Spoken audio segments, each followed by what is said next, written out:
क्या एक माँ की ममता मरने के बाद भी खत्म नहीं होती? क्या वो अपने औलाद को किसी भी हाल में अकेला नहीं छोड़ सकती?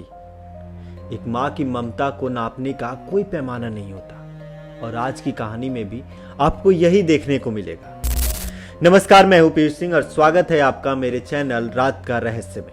ये कहानी मेरे दोस्त के मामा के घर की है। एक ऐसा घर जो खुशियों से भरा हुआ था, लेकिन फिर कुछ ऐसा हुआ कि वो घर डर और मातम से भर गया। मेरे दोस्त के मामा की नई नई शादी हुई थी। पूरे घर में खुशी की लहर थी। नई दुल्हन के आने से घर के कोने कोने में रौनक सी छा गई थी। पूरा घर मिलकर उन दोनों के सुखी जीवन की कामनाएं कर रहा था। शादी के कुछ महीनों बाद ही एक नई खुशखबरी आई। मामी मां बनने वाली थी। ये सुनकर उस घर की खुशी दोगुनी हो गई। 9 महीने तक सब कुछ ठीक ठाक चलता रहा।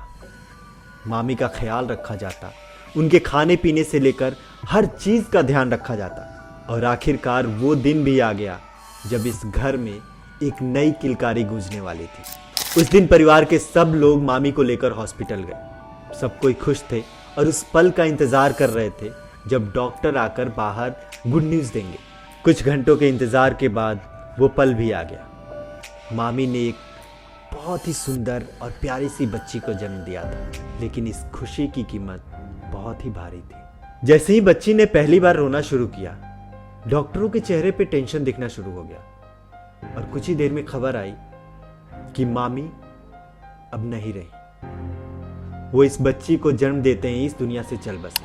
खुशी का माहौल पल भर में मातम में बदल गया। जहां पूरा परिवार एक दूसरे को बधाई दे रहा था, अब वहीं सब कोई एक दूसरे को सांत्वना दे रहे थे। मामा के लिए बहुत बड़ा झटका था। एक तरफ उनकी बेटी थी जिसको पहली बार उन्होंने अपने बाहों में थामा था, तो दूसरी तरफ उनकी बीवी की लाश पड़ी हुई थी। मामी के मरने के बाद पूरे घर में सन्नाटा छा गया, लेकिन किसी को नहीं पता था कि यह सन्नाटा कुछ और ही संकेत दे रहा है। मामी का अंतिम संस्कार किया गया और उस दिन भर की थकान से सब कोई जल्दी सो गए। मामा ने नवजात बेटी को अपने पास ही सुला लिया। मामा ने डिसाइड किया था कि इस बच्ची को वो कभी अकेला नहीं छोड़ेंगे, लेकिन कोई और था जो इस बच्ची को अकेला नहीं छोड़ना चाहता था। उस रात चारों तरफ गहरा अंधेरा छाया हुआ था। पूरा घर अभी गहरी नींद में था, लेकिन एक जगह हलचल थी। इनके घर के किचन के जस्ट पीछे, इनके घर के पीछे जंगल झाड़ था और उस जंगल झाड़ से किसी के सुबकने की आवाज आने लगी और उस सुबकने की आवाज धीरे धीरे तेज होती गई। किसी औरत के चीखने की आवाज आ रही थी। ऐसा लग रहा था जैसे कोई दर्द से कराह रहा हो। शुरुआत में सबने इस बात पर ध्यान नहीं दिया। सबको लग रहा था कि ये उनका वहम है और सब कोई उस रात सो गए। लेकिन अगली रात फिर से वही रोने की आवाज आने लगी, ठीक रात के 12 बजे। और आज की रात रोने की आवाज तेज थी। सब कोई डर के मारे अपने कमरे में बंद हो गए। मामा अपनी बेटी को लेकर अपने कमरे में सो रहे थे। डर से उनको नींद नहीं आ रही थी और तभी उनकी नजर कमरे की खिड़की पे गई। खिड़की पे देखा तो कोई हाथ खिड़की से अंदर आ रहा था। वो चिल्लाते हुए बच्ची को लेकर कमरे से भागे और सारे घर वालों को इकट्ठा किया।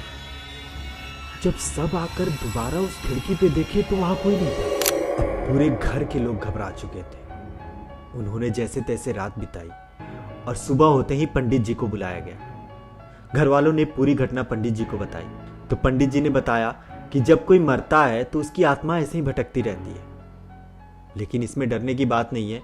आप लोग बस 13वीं तक सावधानी बरतिए, उसके बाद उस आत्मा को मुक्ति मिल जाएगी। लेकिन घर वालों को पंडित जी की बात से संतुष्टि नहीं मिली।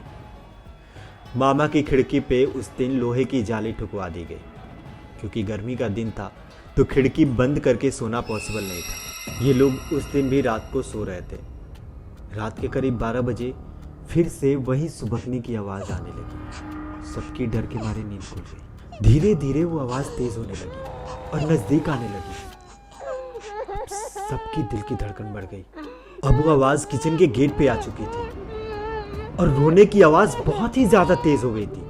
सारे घर वाले इकट्ठे हुए और एक साथ किचन की ओर बढ़े। जैसे ही वो किचन के पास पहुंचे, उन्हें किचन के पास एक काली परछाई दिखी। उसी परछाई से रोने की आवाज आ रही और वो परछाई बोल पड़ी, मुझे मेरी बच्ची वापस चाहिए। सबकी ये सुनकर हालत खराब हो गई। सब कोई दौड़ के अपने कमरे में भागे और कमरे का गेट बंद कर लिया और तुरंत ही वो आवाज भी बंद हो गई। सुबह हुई। मामा की आंख खुलते ही उनकी चीख निकल पड़ी। पूरे घर वाले दौड़ के उनके कमरे में गए और वहां पहुंचकर देखा तो वो बच्ची अब इस दुनिया में नहीं थी। उस परिवार पे फिर से दुखों का पहाड़ टूट पड़ा था।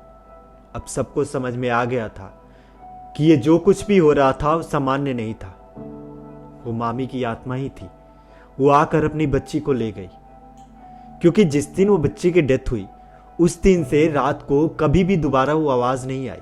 उस घटना के बाद से वो घर कभी भी पहले जैसे नहीं हो पाया। मामा ने वो घर छोड़ दिया और दूसरी जगह रहने चले गए। लेकिन आज भी लोगों के मन में ये सवाल दौड़ते रहता है कि क्या आत्माएं मरने के बाद भी अपनी अधूरी इच्छाएं पूरी करती हैं? क्या एक मां मरने के बाद भी अपनी अधूरी ममता को पूरा करने के लिए आती है? क्या एक मां अपने बच्चे को कभी भी अकेला नहीं छोड़ सकती? इस सवाल का जवाब किसी के पास नहीं है। लेकिन उस घर में जो कुछ भी हुआ वो बस एक रहस्य बन के रह गया। तो मिलते हैं अगले हफ्ते किसी और कहानी के साथ। तब तक के लिए इस वीडियो को लाइक करिए, शेयर करिए और इस चैनल को सब्सक्राइब जरूर करिए। नमस्कार।